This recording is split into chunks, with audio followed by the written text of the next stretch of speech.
Sébastien Bloch, je suis anesthésiste à la clinique Drouot-Sport à Paris, une clinique dédiée à la chirurgie orthopédique, et pourtant je ne vais pas présenter du tout d'anesthésie loco-régionale concernant l'orthopédie, mais concernant de la chirurgie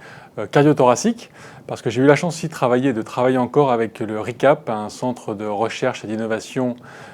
médicale au sein de la clinique Ambroise Paré, et je me suis intéressé à un moment à la chirurgie cardiaque et à l'anesthésie loco-régionale en chirurgie cardiaque, parce qu'en fait il y a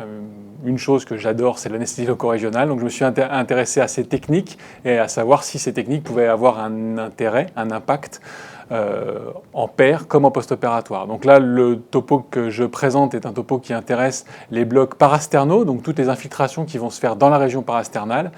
Ça tombe vraiment bien parce qu'il y a eu l'année dernière une modification de la nomenclature qui s'est faite à ce sujet. Donc ça permet de revenir un petit peu sur cette nomenclature, de simplifier un petit peu ces blocs parasternaux et après de revenir sur leurs indications. Alors les indications sont assez limitées, hein, c'est surtout de la chirurgie qui va intéresser la sternotomie ou alors toutes les chirurgies de la paroi sous-cutanée et qui sont là aussi des techniques qui vont être soit pour de la chirurgie, enfin de la médecine cardio-cardiologique ou encore pour la scénologie, d'anesthésie pour la scénologie. Mais c'est vraiment quelque chose qui est assez étroit en termes d'utilisation, mais qui va nous permettre d'avoir et d'atteindre ce que j'aime bien, moi, ce socle qui va être un socle d'ALR dans une anesthésie qui est vraiment une anesthésie importante, hein, qui est celle de la chirurgie cardiaque.